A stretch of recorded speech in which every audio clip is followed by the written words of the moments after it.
So what are the benefits of R32?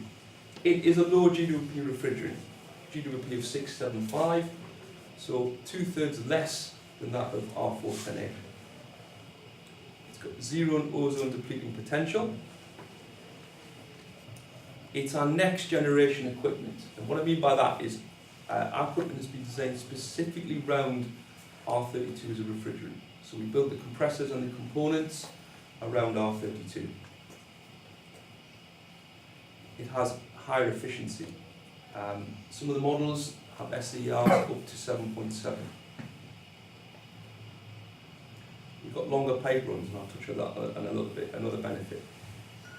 It's F-gas phase down compliant. There'll be less refrigerant volume required per kilowatt.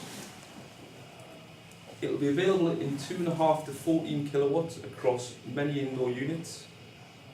It is affordable and it is available. And when we look at the properties of R32 as an actual refrigerant itself, we're back to a single component refrigerant. So it's not a blend, as 410A and 407C was. Therefore, it will be easier to reuse and recycle. And most important, it's easier to handle because it doesn't separate. So repairing leaks, etc. is going to make it slightly easier with a single component refrigerant.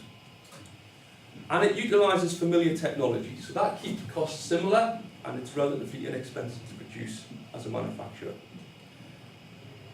And as Donald touched on, and people tend to want to use this as a bit of an argument, but it is low toxic, it is very difficult to ignite, and it does not explode. Okay? So even though it is an A2L refrigerant with a mild flammability property, it is a very difficult refrigerant to get to ignite. And as we said, you'll find that something like hair mousse, not that I use hair mousse of course, actually is more flammable.